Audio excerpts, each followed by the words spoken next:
जय श्री राम। बहुत स्वागत है आपका आपके अपने खास कार्यक्रम मानस ज्योतिष ज्ञान में। मैं हूं आपके साथ आचार्य राज मिश्रा। आज हम बात करेंगे फिर से कालचक्र की दशम राशि मकर के जातक जातिकाओं के लिए किस प्रकार का समय रहने वाला है। अगर हम बात करें 2021 का दिसंबर महीना, आइए इस पर चर्चा करते हैं और आपको जानकारी देते हैं। तो क्या गोचर की परिस्थितियां रहेंगी। माह प्रारंभ में दशम भाव में मंगल आपके गोचर करने वाले हैं 4 तारीख तक। उसके बाद मंगल एकादश भाव में गोचर करेंगे। ऑलरेडी एकादश भाव में कितने सारे प्लैनेट गोचर कर रहे हैं। बुध ऑलरेडी एकादश भाव में हैं, केतु ऑलरेडी वहां पर गोचर कर रहे हैं, सूर्य ऑलरेडी हैं, अब मंगल भी वहां पर पहुंच जाएंगे। एकादश भाव में 4 प्लैनेट का समावेश बन जाएगा। राशि स्वामी स्वग्रही होकर गोचर करेंगे अपने आपकी राशि में ही, और बृहस्पति आपका गोचर करने चले जाएंगे आपके सेकंड हाउस के अंतर्गत।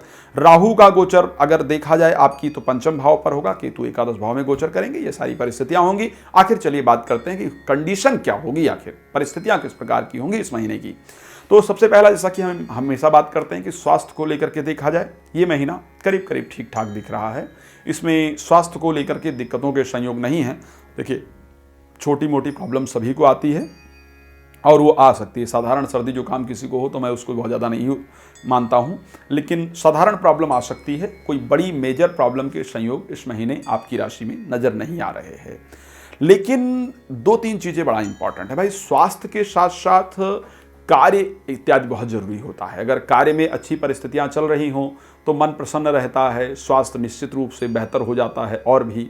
लेकिन अगर कार्य की परिस्थिति अच्छी ना हो तो अपने आप सारी चीज़ें खराब होने लगती हैं। दशम भाव में 4 तारीख तक जो मंगल का गोचर रहेगा वो आपके लिए टकराव की परिस्थितियां लेकर के आएगा। कार्य क्षेत्र में लड़ाई झगड़ा होने का जो संयोग है वो बनेगा, टकराव की परिस्थितियां होंगी।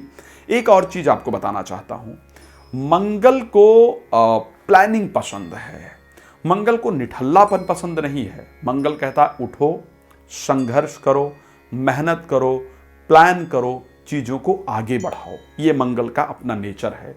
अगर हम उसके अनुरूप व्यवहार करते हैं तो ऐसी परिस्थिति में हमें वो अच्छा रिजल्ट देता है। जब उसके विपरीत व्यवहार करते हैं तो अच्छा रिजल्ट नहीं देता है। तो 4 तारीख तक जो दशम भाव में मंगल गोचर करेगा, चतुर्थ भाव का स्वामी होकर के और एकादश भाव का स्वामी होकर के, 4 तारीख तक खूब मेहनत कीजिएगा, पीछे नहीं हटिएगा, प्लानिंग कीजिएगा पूरी तरह से। मंगल सेना माना जाता है, मंगल रूलर माना जाता है। तो पूरी तरह से मेहनत कीजिए, अपने आप को तैयार कीजिए, प्लानिंग कीजिए, लगे रहिए। ये प्लैनेट आपको रिजल्ट देगा। निश्चित रूप से आपको ये प्लैनेट रिजल्ट ला करके देगा ही देगा। इसके विपरीत आपने व्यवहार किया तो नुकसान भी पक्का करेगा, ध्यान रखिएगा। लड़ाई झगड़ा टकराव की परिस्थिति से अपने आप को बचाइएगा। इन 4 दिनों में अपने आप को बिल्कुल सावधान रहिएगा और इस परिस्थिति से बचा करके आगे चलिएगा।